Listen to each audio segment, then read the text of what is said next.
The views and opinions of this broadcast do not reflect the views and opinions of Armed Media, New Productions and its affiliates. Enjoy the show. I'm a big fish in a small pond. Got my days free and the nights long. I create my own reality. Who I am is fine with me. As famous as I wanna be. Who I am is fine with me. It's who I am.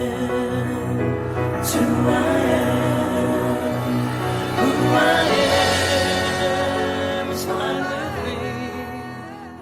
Hey everybody, it's Maria from What's the Story with Maria. How's it going? Welcome to What's the Story with Maria. We go live every week, Tuesdays at 9 p.m., 9 to 10. You can find us here. Now, here's the great thing. We are broadcasting live from our show page, which is What's the Story with Maria. And Leo also shares it to my personal page. And then we have a YouTube channel, which is also called What's the Story with Maria.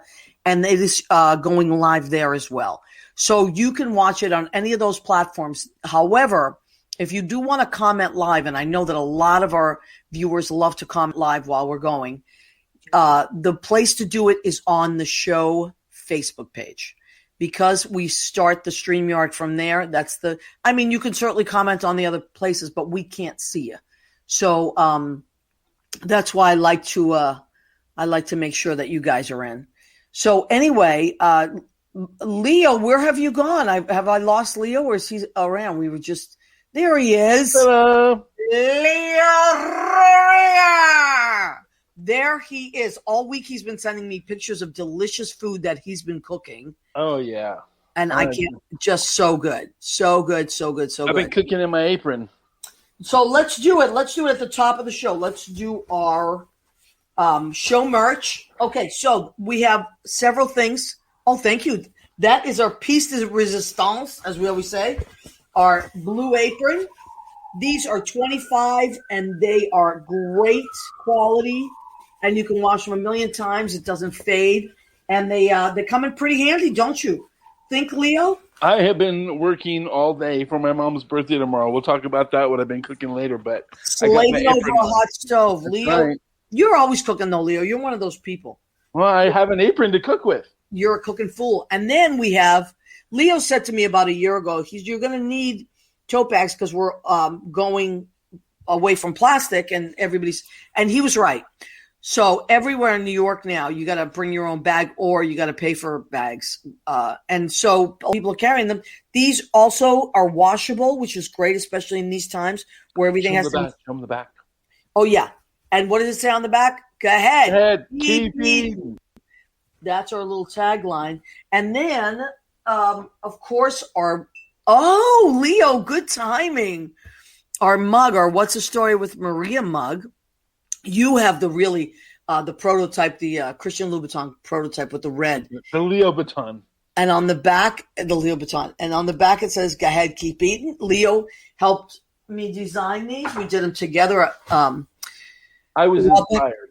Yes. So if you want any merchandise, please let us know. And okay, so hopefully we are on my personal page now. We're going live. Great. Okay. So and Jacqueline, I just noticed Jackie shared our post, which is great. Wonderful. So tonight, here's what I want to do. I mean, I always usually have one of my best buddies, who also my musical director, is Lynn Portis, and we've been friends for about 30 years. Yes. And I was, Lynn and I talk almost every day. And, she said, hey, you should, because I always want to have her daughter, who is also my friend, is a doctor, an amazing human being. And I wanted to have her back on because she really is the official doctor of What's the Story with Maria. And she was on with Jay Rivera. Do you remember? This was a couple, maybe a year and a half ago or so. Yep. About that. So we were talking about a few episodes before we had to go remote. Yeah. So anyway, I said that I wanted to bring Jackie back, and now that we're doing the StreamYard, it's really so easy because from wherever people are, and we could just Zoom them in. So Jackie's been working a million trillion hours, and this really works out well because otherwise I don't think we'd get her to be able to drive in to the city, especially on this snowy night. Let's see if she's awake. Awake. I was like, am I supposed to be sleeping? Don't pay any attention to him. He's silly. No, Hi, that's fine. Jackie. Hey guys, how are you? Hi, Jackie. So this is Dr. Jackie Guliano, and she is my friend, and so I just call her Jackie usually, but she is That's a doctor, fine. and she works really, really hard. And Jackie, Jesus, I don't even know where the hell to start with you, but I mean, you were on the show with Jay Rivera about a year and a half ago. It was a great show. People loved it.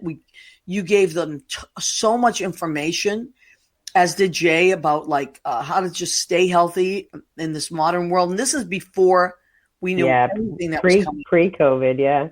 Pre-COVID. So, needless to say, it's been a crazy year, right? Mm-hmm. And would you say, I mean, you guys got hit so hard so quickly. You're in Jersey, right? Mm-hmm.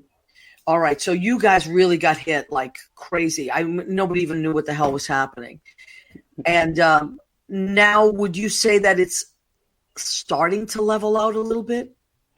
Yes and no. I mean, I think that, when we had this, I don't even want to say second wave because it was really like a third or like the second and a half wave. But this winter has been kind of tough. I mean, we have so many positive cases in a lot of different places. I have to say in my hospital right now, we're doing pretty well. But we're on, we call it like level 3, which is basically like different types of tiers that you go into based on how many COVID patients you have or patients we call them patients under investigation, where we're not sure their test results aren't back yet. But we know a lot more now than we did back in April, when this first started. So we've been able to work really hard, a lot of, especially the people inside the hospital and the ICU and the ER and things like that. We have a lot more newer, I don't want to say treatments because there's nothing that really cures COVID, but we have a lot more ways to treat the symptoms of COVID and keep people hopefully out of the hospital. We know a lot more than we did. And then people who are in the hospital, what to do at that point and how to try to get them home and how to get them home safely. But there's a lot. I mean, I think what's coming up now is what goes really well with like what you named the episode is like a light at the end of the tunnel, is what's happening now with the vaccine, what's happening. And I'm sure there's like a million questions about it. But it's really an amazing feeling. Like it's just is very much like a weight off of your shoulders. Go ahead. I'm sorry. Speaking of the vaccine, you got yours. I saw the pictures on your Facebook page of I did. You folks had to get it first, right? Mm-hmm. Yeah. And that, I mean, from what I gather, it's not just to make sure you don't get it. It's to make sure that because you're around the most people that are vulnerable. Yeah, no, I mean, I think that's, of course, like the vaccine rollout it's difficult right now. It's insane to try to get an appointment anywhere. It's like everybody wants one and you don't know where to get one. It's like concert tickets, but everybody wants to go to the concert, so it's a little bit harder to get to. Yeah. So, I was extremely fortunate. It's probably like one of the benefits of being a healthcare worker during COVID, which is very little to that, is being able to get being one of the first people to get the vaccine, being in that first wave. It's huge. I mean, it's a part of history. You know what I mean? That's what's really cool is getting the chance. So hold on a second. Oh, there you are. Okay, good. I don't want to miss anything that you're saying. No. Go ahead. Go ahead. No, the last thing that you were saying, the rollout. So. Yeah. So with the vaccine rollout, it's been, obviously it's a little difficult, everybody's trying to get one and things like that. And I feel very fortunate that I was able to get my vaccine pretty early, being part of, of that first tier of that first wave of people. Well, you have to be. You have to be. Yeah. I mean, but it's, what's so crazy is like the way that you have to think about it is like this vaccine is like how many lives it's actually saving. Like, do you know what I'm saying in the sense of like, if I come into contact with X amount of people per day, and then those people come into contact with their people, and then those people come into contact with everybody's circle is not so small. So knowing that I was able to get vaccinated, and knowing how many people and patients I'll have to see throughout the day, by that standard is hopefully, I'm hoping that I can save the lives of those people. So the vaccine really, as much as it is, yes, it's my vaccine, is my body, but it's not only for me, you know what I mean? It's for everybody, which is so incredible. And that's really the way I hope that people look at this vaccine, is that they're doing something that for not only for themselves, but for anybody who they love and anyone who's around them, that they're doing it more so for themselves and the people they love and other people they may not even know. I couldn't agree with you more. So yeah, I it's say really that. cool. Yeah, it's really cool. I want to throw this in there for the layperson that's listening. I know a lot of people are freaking out about, I want to get the vaccine. Everybody wants to get it. We know that. Yeah. But I feel like this is how I feel. I'm kind of just waiting. And when all the people that need to get it, I'm not even going to clamor about it until it's my turn. But I feel safer and safer every day because thousands and thousands more a day are less susceptible to getting it, which means they're less susceptible to spreading it. So that still makes me safer. You know what I mean? That means every people in the subway that I run into, that means doctors that whoever I run into, the more people that are getting it, the better. Like one of my friends came into, I was working at Brandy's this week, and she came in and she's a teacher, and she said, I got the vaccine. Like, she was so happy. She goes, we can hug soon. And she was so happy. And I was happy because I'm like, this is great. If she's getting it and my other teacher friends are getting it, and then my doctor friends, like people are, my police officer friends are getting it, like I'm going to feel safer in the world too, whether I have it or not, you know? Now let me switch it just a tiny bit. Yeah. One of the problems one of the challenges that everybody is facing, and which blows my mind, is a lot of people don't want to get the vaccine. Have you coming across anything like that?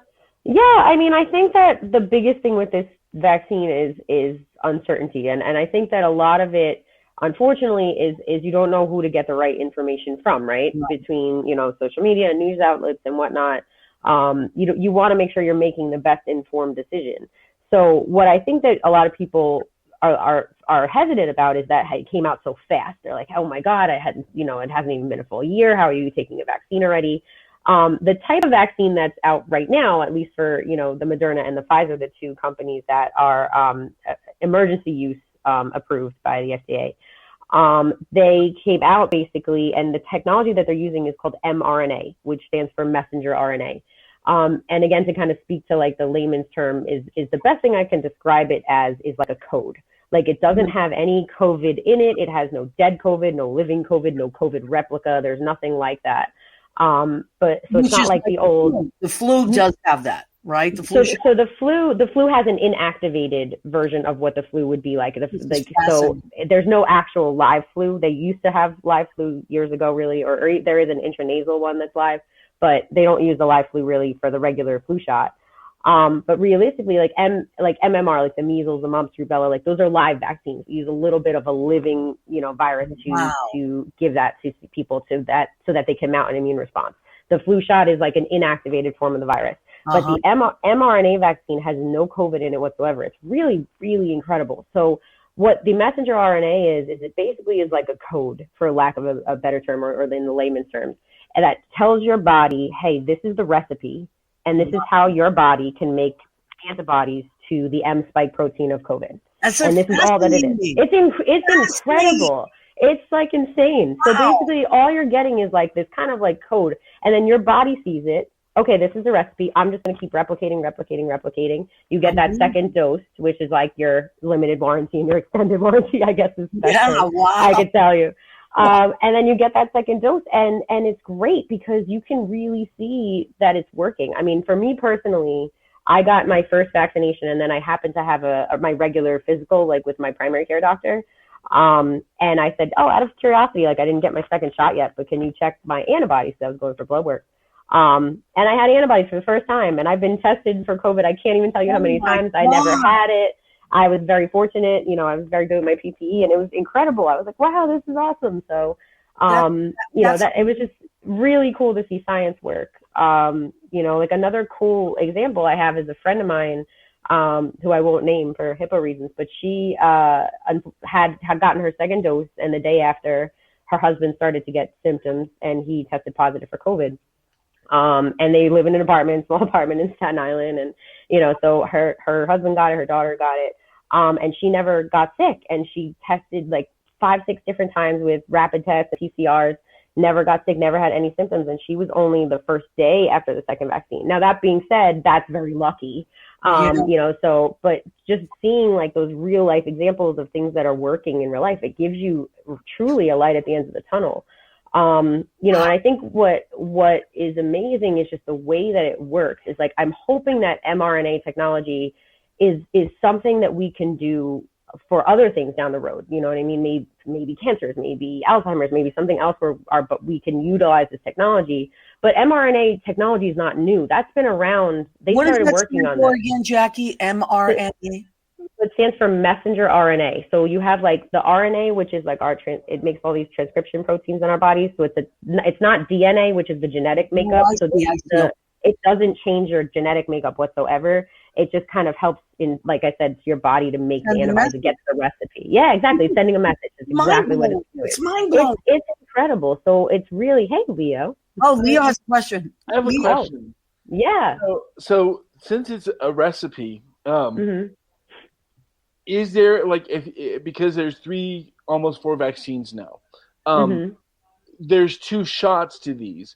Can somebody get a Pfizer and then a Moderna, or a Moderna then a Pfizer? What would happen? Would it be like, curdling milk in your blood, Well, I don't think you would explode, but it's the reason that that's not recommended is because that was never studied. You know what I mean? So the Pfizer and the vaccine and the Moderna vaccine are very, very similar. But they do have some minor differences. Like, for example, the Pfizer vaccine has to be stored at a ridiculously low temperature. It has to be stored at something like negative 74 degrees Celsius or something. Please don't quote me on the actual temperature, but it has to be stored at a very low temperature and is very difficult to transmit, from place to place.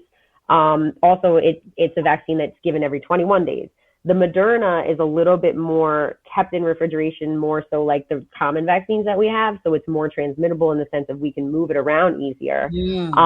But it's every 28 days when I say every 28 days, in 28 days, you're done after that second dose. But it's interesting. It's really cool. It's fascinating, Jackie. Let me tell you something. I mean, we're just, we're friends, of course. I love you to pieces. We are. And, I could talk to you for hours. Just as a friend, but then as a like a scientist, I love talking to you because the way that you explain things, I can understand it as a non-medical person. And also this is like so much incredible information that people are getting. But I got to say, I really want to take this moment and freeze it because no, this is really amazing. Like, this is such history being made. Yeah. As much, I can't even imagine having been you this year. I can't. Yeah, it was, you know what? And honestly, I have to say, I dealt with a lot of COVID patients, but more so we did utilize our virtual platform really, which is amazing. But, the ER nurses, the floor nurses, the ICU nurses, the techs, the janitorial staff. I mean, the people who are working at the hospitals, I mean, they are just every single day. I mean, I give them all so much credit. I know. It's been hard. So this is a light for them. I mean, this is doing this for them. This is hopefully decreasing these hospitalizations. Yeah. But it's incredible. I mean, but really the fact that we have this this hope now, and that you're not only didn't know this was coming, and then you got hit with it, and you had to literally be awake 24/7 and be ready for whatever was coming at you, like a soldier in a battle. Then you had to go through all that sadness of all those people dying, and now you're in this other phase of oh my God, there's this miracle happening where these and you're literally in it. You're in it. So, you're going to be, people like you are in the history books. You're making history. It's mind blowing. I just can't get over that. I'm so proud of you. It's pretty awesome. I can't lie. I love you to pieces. Anyway. I know, but everyone gets to be a piece of history. Everyone who gets the vaccine is going to be a part of this. Yeah. Which cool. You know, it's pretty amazing. Your mom and dad are loving this, by the way, Jackie. Oh God, hey, Mama, she's gonna be. She's like, stop touching your hair. You always touch your hair when you're nervous. Don't wear hair tie on your list. Oh no, I always have it. Do they have people there for you guys to talk to, like in the middle of your day, if something after what you're going through and what you're experiencing? Is there some place that you can go talk to a professional, for 15 minutes or? I mean, like, honestly, we've all really relied a lot on our colleagues, you know what I mean, during this. I have to say, like, coworkers it's very hard to explain it to people who don't understand. And again, I'm really on the outpatient side. So, one of my really good friends is an ER nurse, and we were actually just talking about this on the phone, and she's just like, oh my God, like she got her second dose today. And it's just more of like a relieving feeling in the sense of that, she's like, oh God, maybe this is going to be close to being over.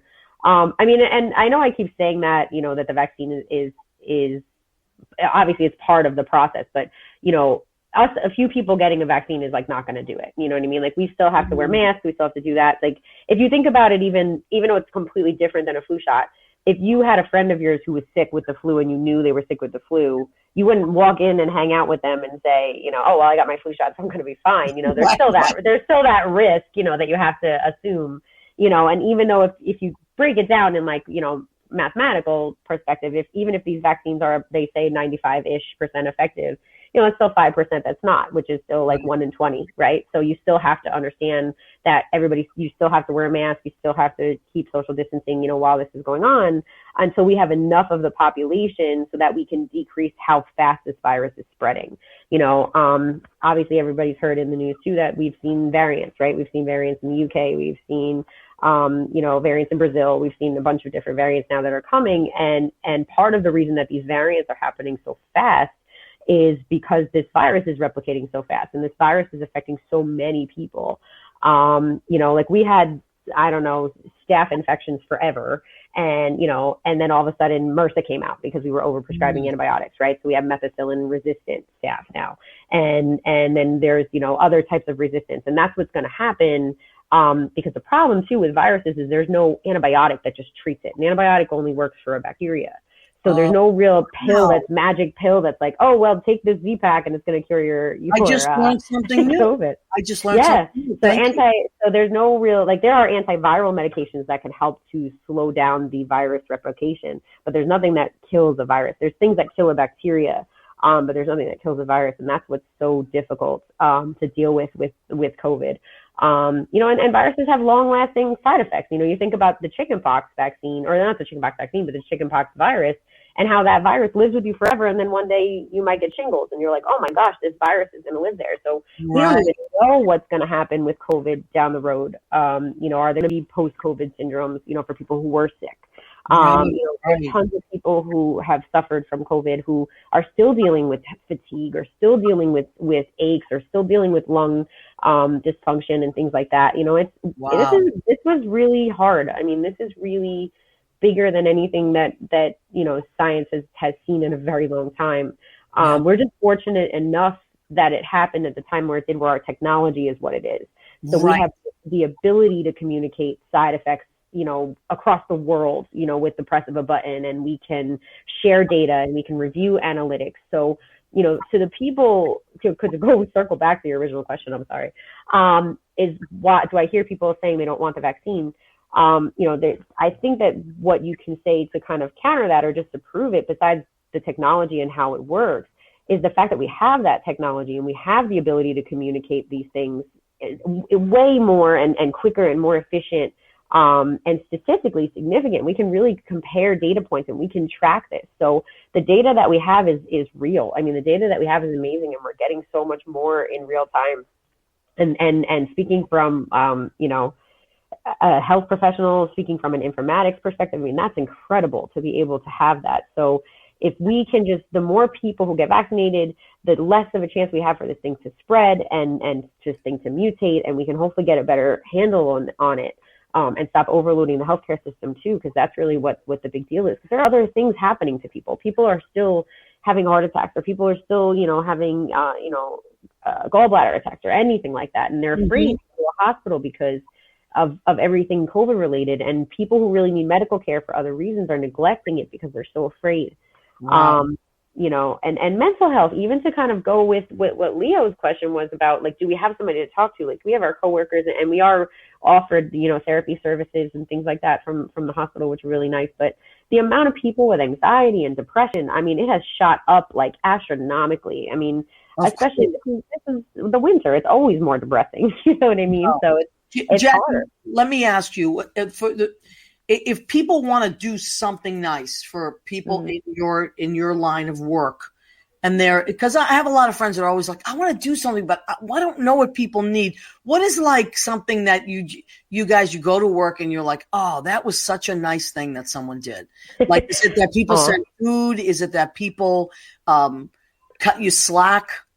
I mean, yeah, I don't even know. I mean, just wear your mask and get vaccinated. Like, that's literally like that. If you did that, like, that's going to go further than any pizza, you know what I mean? Well, so, just get your news from credible sources is like my biggest thing is, I get so many people like, I read this Facebook article that said this, or I read this Instagram thing that said this. Like, ask your doctors, get the information from the professionals. You know what I mean? That's the biggest thing is and make informed decisions, and don't try to tell others either, you know what I mean, or try to sway anybody else in any one decision either. Or I heard this about this, or I had this person who had this side effect. What we need to do is we just need to stick together. We know what's the best thing for us.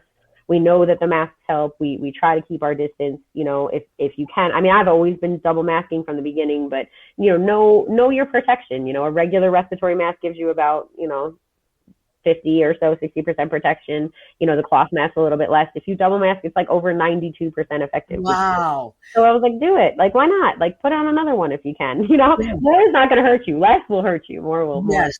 Wow. All right. So yeah, it's good. You can get used to it.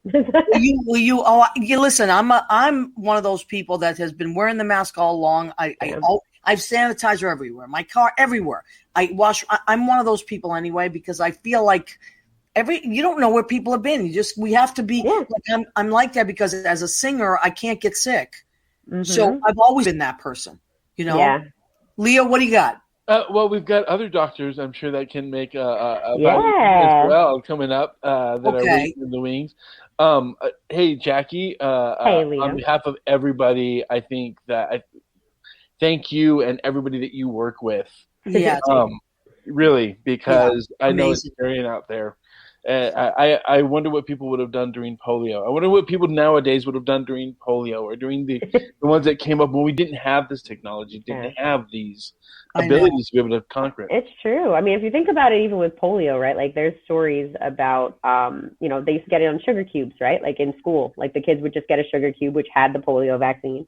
And they would take the sugar cube, and that was it. And that was a live polio vaccine. And that was when we had very limited technology, and we couldn't communicate. Like, you were communicating. I was in Catholic school then. We were excited because we got sugar. You got a sugar cube. It was great, but we didn't have how did you communicate? There was no email. There was no texting. There was no it was letters. Like, oh, this side effect, and paper and illegible documentation of things. I mean, and nobody thought it because it was kids, and kids were getting sick, and it was like, you have to do everything for the children, and and people didn't really question. And now you're like, okay, well, that was a live vaccine developed with very little data and very little technology compared to what we have now.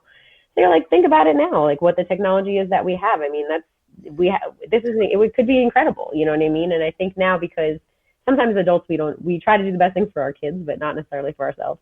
So it's you have to work on it for them too.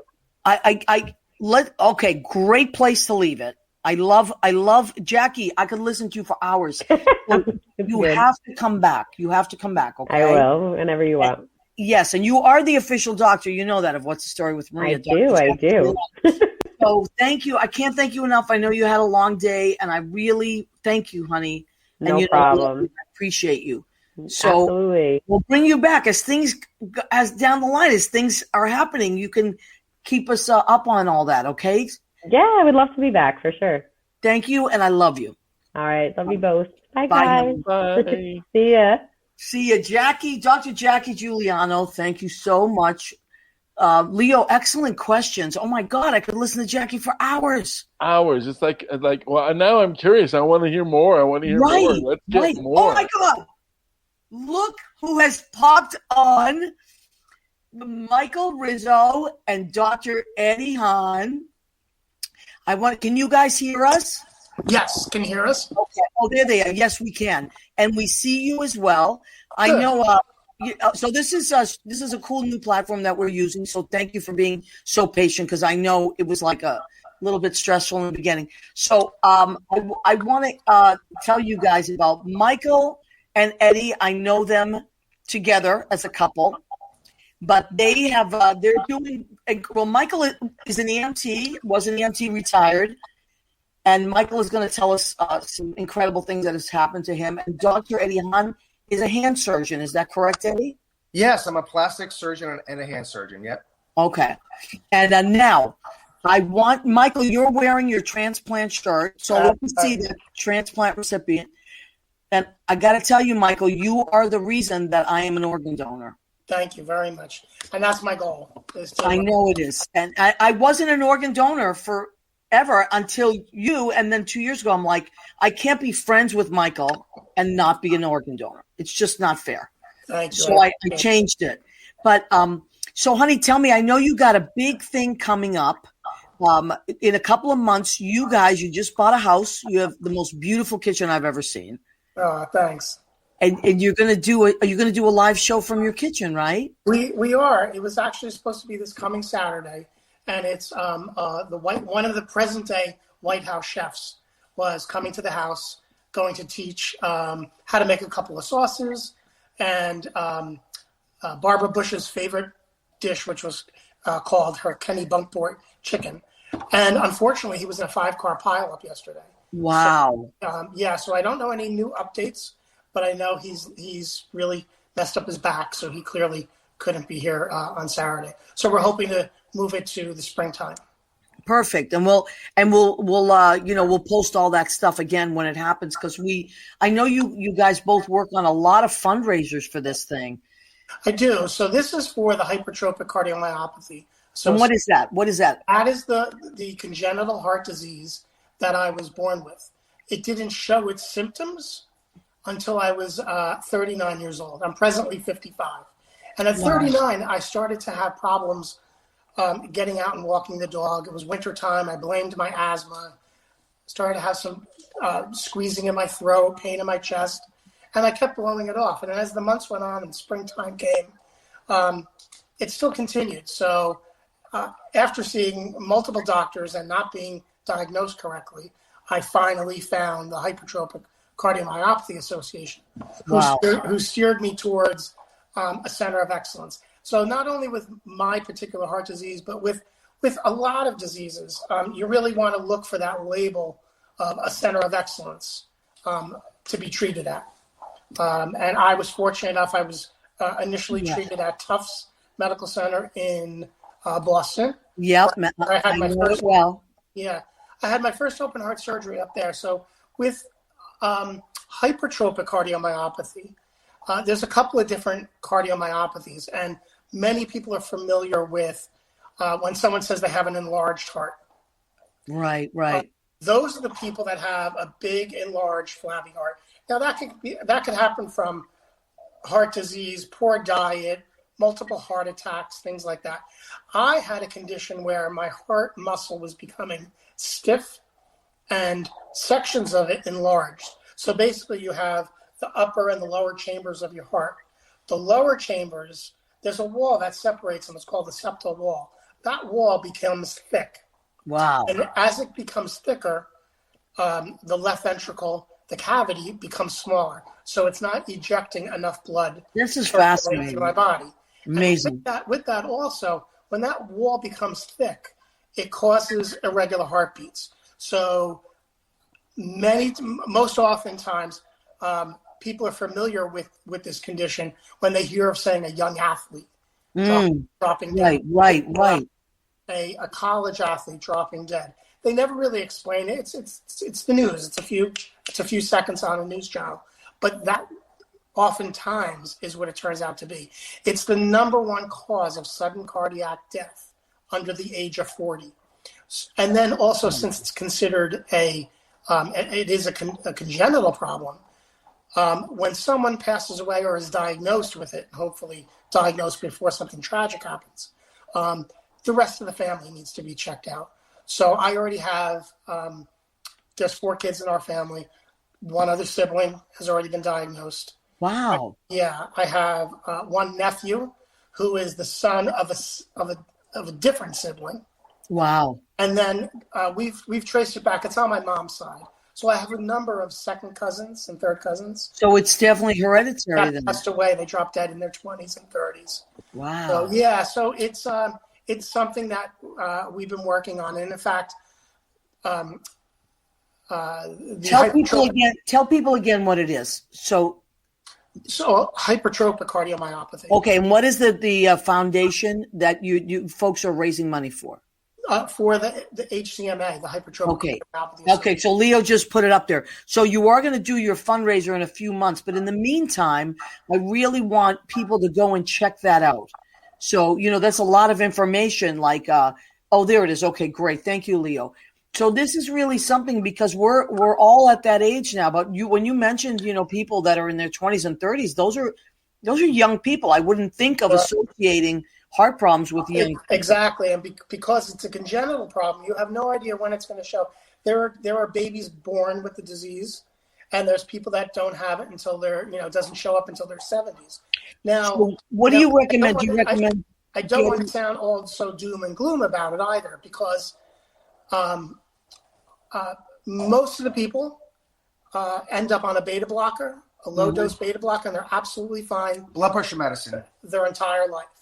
Oh, thank you, Eddie. Okay. Yeah, so only 25% of the people need the open heart surgery where I had. So that wall that I was talking about, they went in and they cut away part of that wall to create a larger cavity in my left ventricle. So only 25% of the people need that.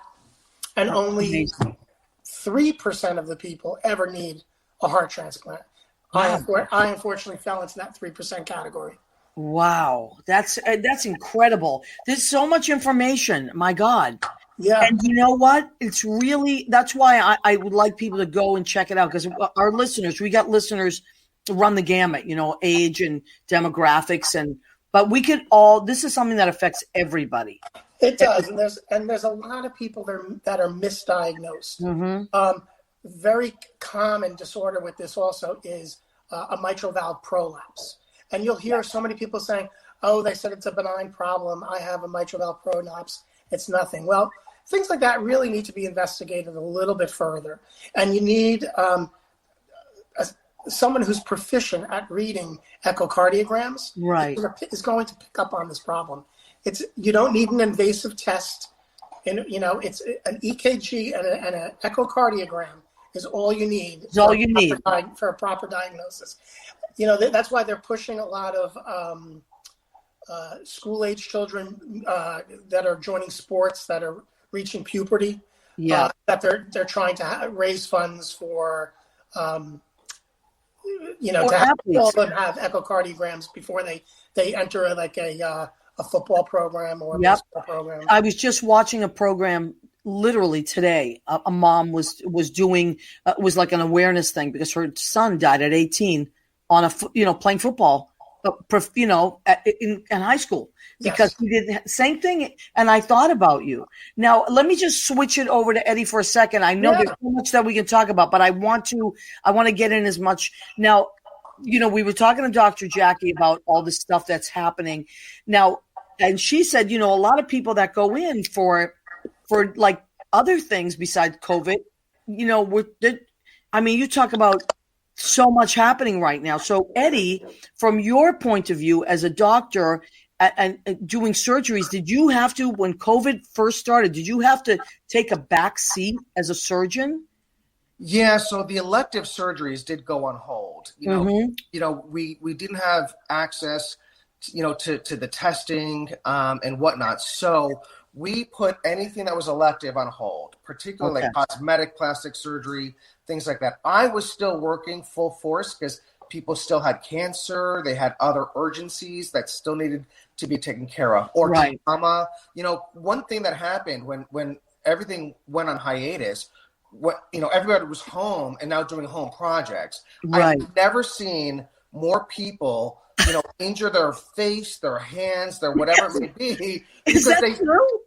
In 1 week, I had, I think 4 or 5 guys over the age of 70 pull out a table saw that they haven't used in 50 years. No, I wouldn't even thought of that. I almost wrote an op-ed article on this because I'm like, guys, you're a little elderly. You haven't used it in 50 years. Who knows, the quality of the machinery at this point. So I can't even tell you how many traumatic injuries I had because people wanted to build a banister or a deck and all that. So I still stayed busy, although, the scale just tilted a little bit, so instead of it being a lot of, elective stuff, I got more trauma. Right.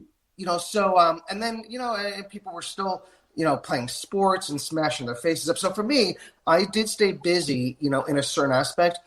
My practice just tilted in a little bit of a different direction. No. But one thing that, I was scared for the past 11 months that, I was really anxious.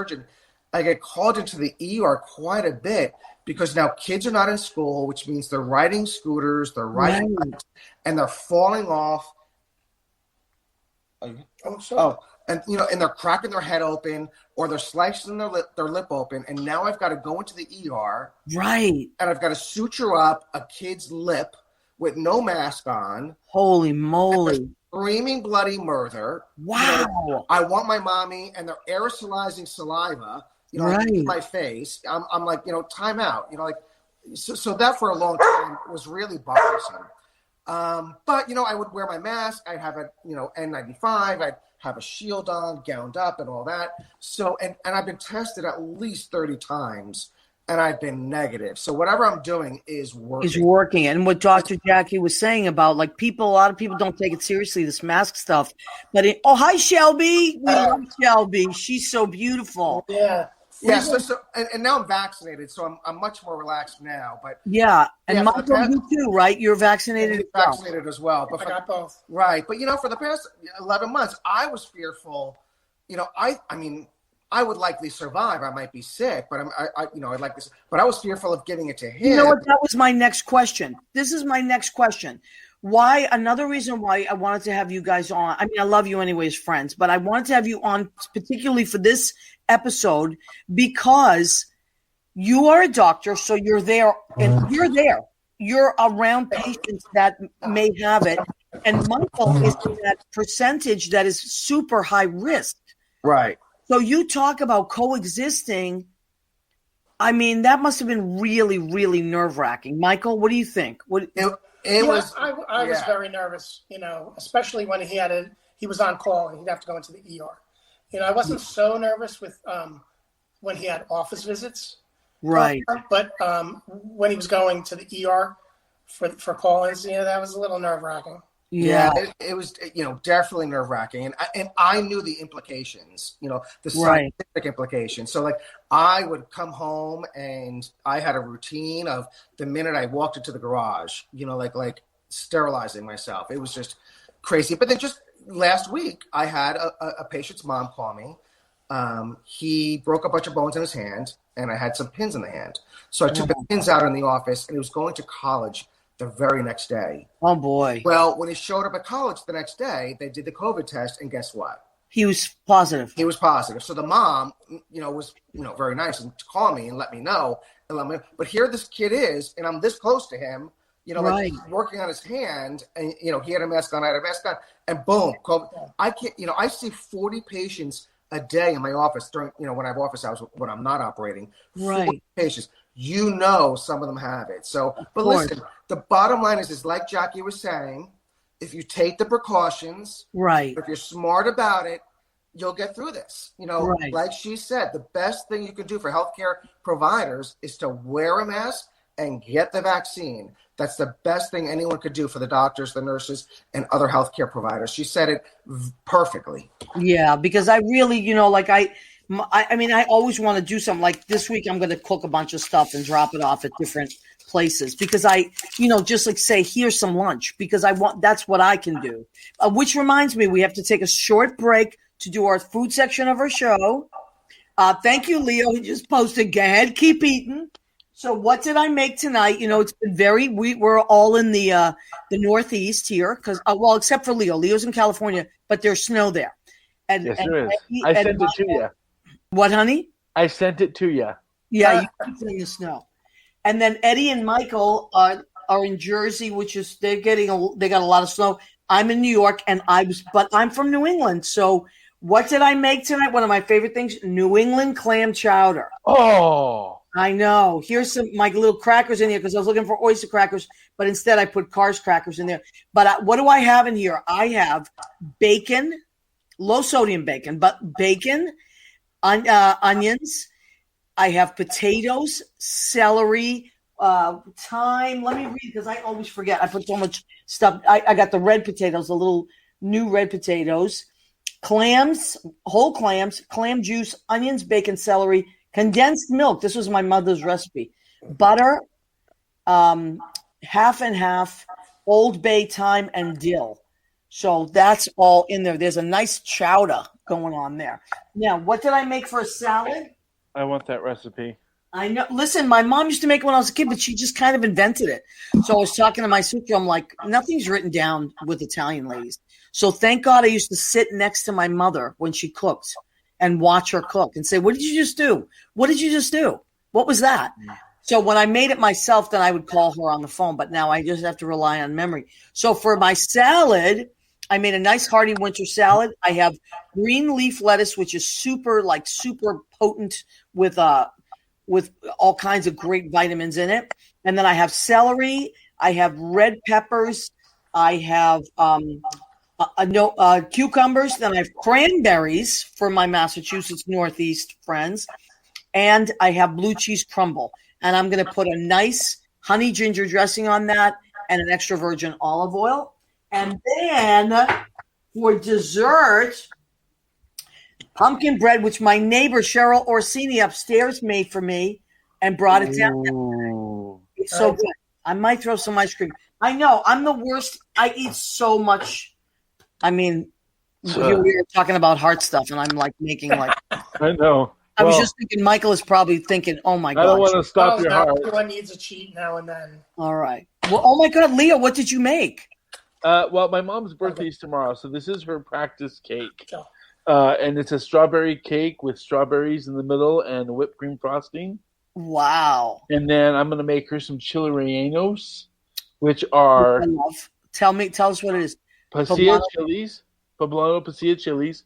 Cut them in the middle, and you destem them and put cheese in it, and then you fry them up. It's one of her favorite things. Oh, my God. And you can also use them in salsa. So I got this apron like a soldier. Leo's an amazing cook. I mean, look at Shelby. Shelby is like a star. She's like, I love her. She's so funny. I'm listening. Yeah, but she's like very athletic, so she wants to either be part of it or. Oh my God, Shelby! What's the old saying? Never do theater, never do shows with children or animals. Or animals. She's adorable. I'll take her. Oh my God. So now you guys have both gotten the vaccine. We are. Yes. Yeah, we're good now. Well, good. Okay, you feel confident about it, right? 100%. Okay, great. It's been given to hundreds of thousands of people. There's been very few side effects or what we call adverse reactions, right? Like an allergic reaction or something like that. So I really encourage everyone to get it. But like Jack was saying, do your homework. Be informed, make your own decision. But listen to the experts. Fauci and these doctors have been making vaccines and studying vaccines for decades. But yet you get some idiots that go on Facebook or whatever, and then they listen to the whatever idiot that doesn't have an ounce of scientific education, but they're going to listen to that person. Like these people have been making vaccines for decades. Right. So like trust their expertise. Like it may be hard to understand not having a science background, but I think we should have some loyalty and some trust, in the experts. Like I mean, it's very detailed. I know Jackie was talking about mRNA, messenger RNA, and she really described it beautifully. It's basically like Google Translate when you're translating one language to another language, there's, like it's like a Google Translate program. It's code. And it tells your body's ribosomes, which are the protein factories. They make proteins, and it tells them exactly what protein to make. And it's the protein that's against the viral spike. There's a little spike on the surface of the virus. And that spike fits into a little keyhole in your cells. And your body gets primed by having known the code. That's amazing. That's amazing. It's great stuff. It really, really is. You know what blows my mind? Like, this stuff is like makes me so excited for the future. Yes. I finally, like, that's why I call the show, the title of the show and podcast, because the show will go on podcast as well, is the light at the end of the tunnel. Because I do feel like we're turning a corner, right?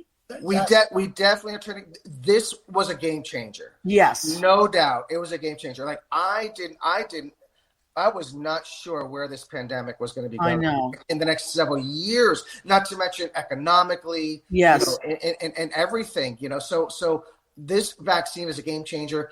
There's some people that are hesitant. I can't really explain why.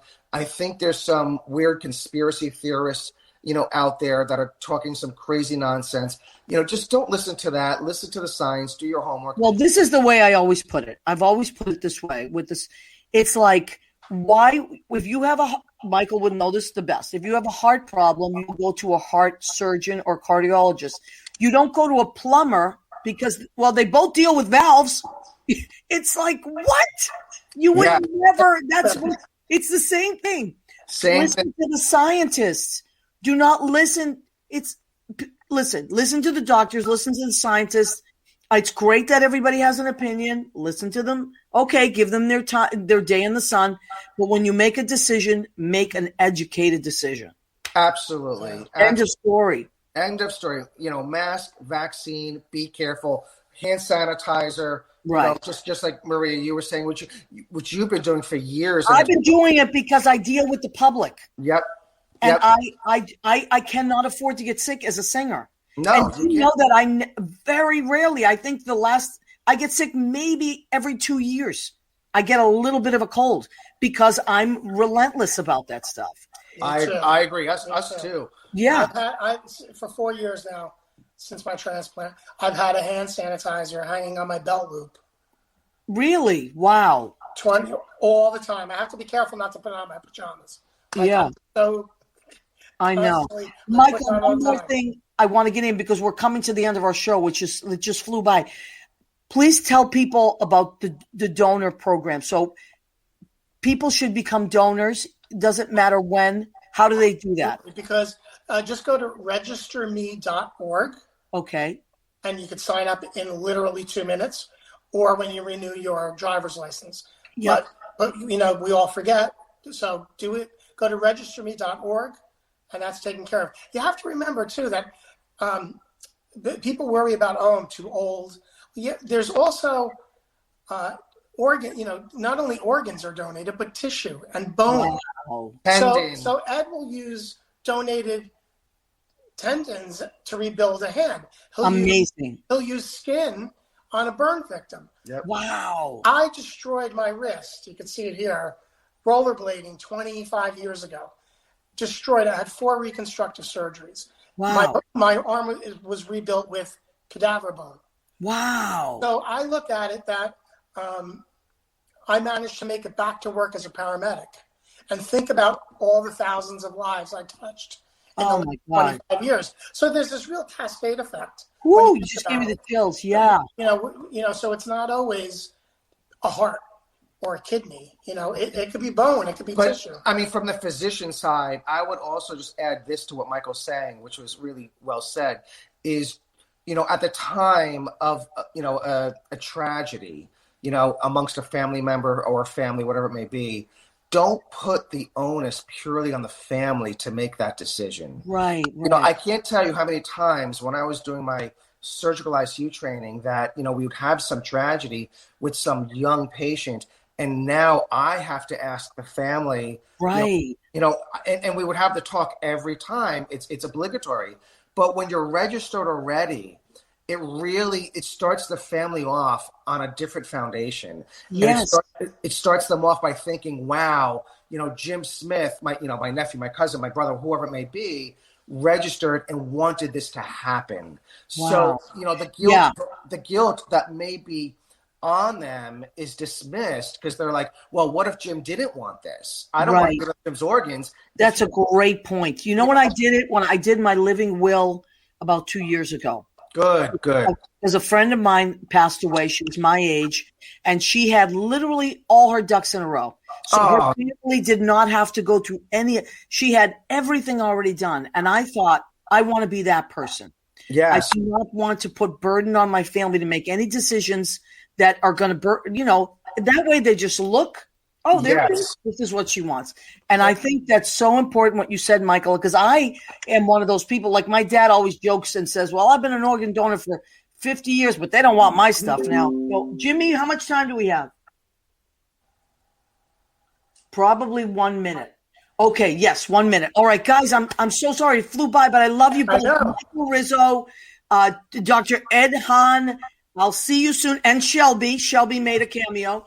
I want to thank my producer and engineer, Jim Bell. I want to thank Armed Radio, Leo Rodriguez, our stage manager, Dr. Jackie Guliano, and all of you. We love and appreciate you. Thank you, everybody. Come back every Tuesday at 9. I love you. Bye-bye.